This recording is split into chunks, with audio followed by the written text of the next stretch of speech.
Hagakure, the Book of the Samurai by Yamamoto Tsunetomo. Book 1.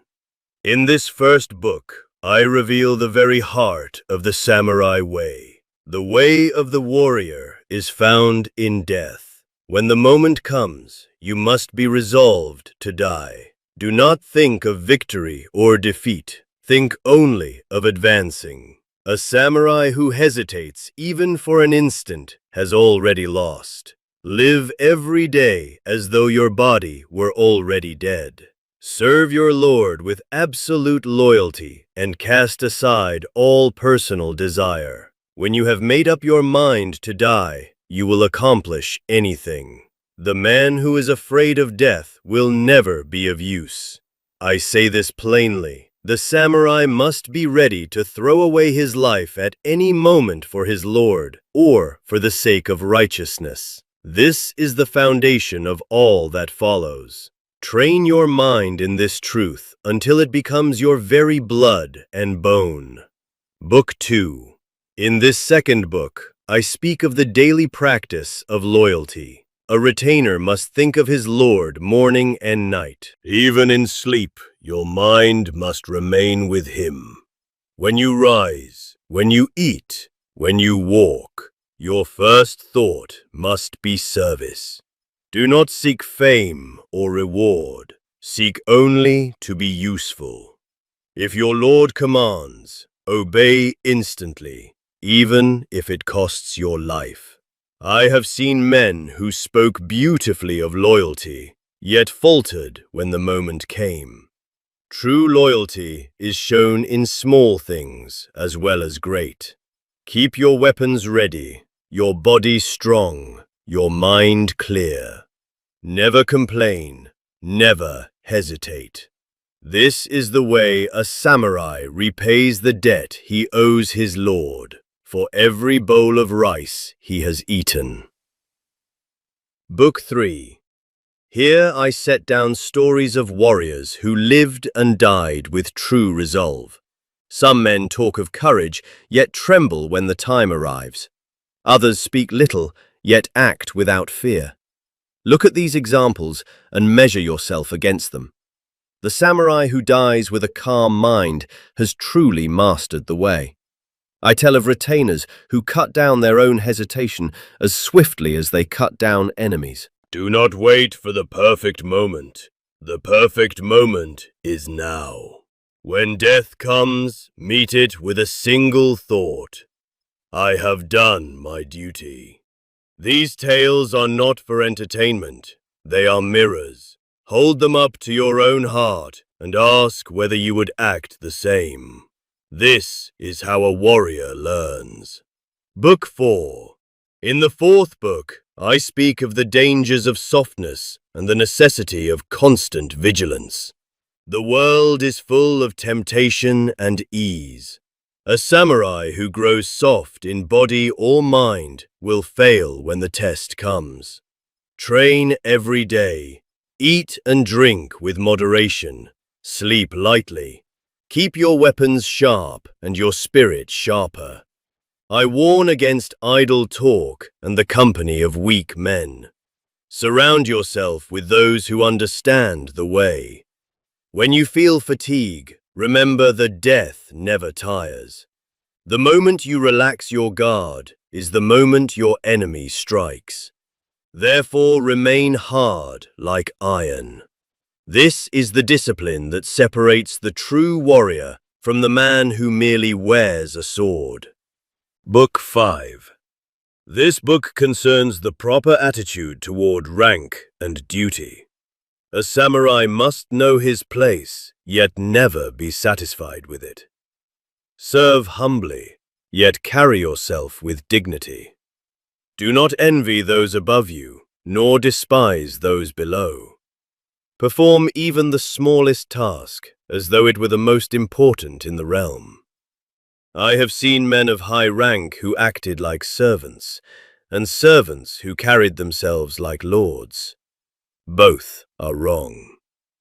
The true samurai fulfills his station perfectly and without complaint. When your lord calls, answer at once. When no call comes, prepare silently. This quiet readiness is the mark of one who truly understands service. Book 6. Here I discuss the importance of study and reflection. A warrior is not only a fighter, he is a man who thinks. Read the old texts, listen to the words of wise men, yet never become a slave to books. The way is lived, not merely learned. Every day examine your conduct.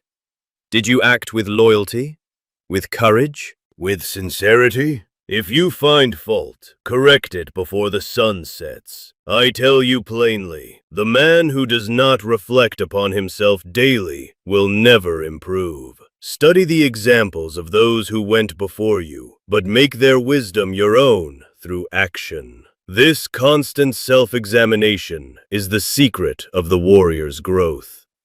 Book 7. In the 7th book, I speak of the correct use of force and the danger of excess. A samurai must be strong, yet never cruel without cause. Strike only when necessary, and strike with finality. Words are sometimes sharper than blades. Use them wisely. I warn against boasting and empty threats. The man who talks much about his courage usually has little. True strength is quiet. When you must fight, fight to win. When you need not fight, remain calm. This balance is difficult but essential. He who masters both restraint and decisive action will never be defeated in spirit, even if his body falls. Book 8. This book concerns the treatment of others and the maintenance of harmony within the clan. A samurai must be courteous to all, yet firm in his duty. Do not quarrel over trifles. Do not speak ill of your comrades, yet never tolerate disloyalty or cowardice. I say that a house divided against itself will fall. Therefore, guard the honor of your lord and the name of your clan as you guard your own life.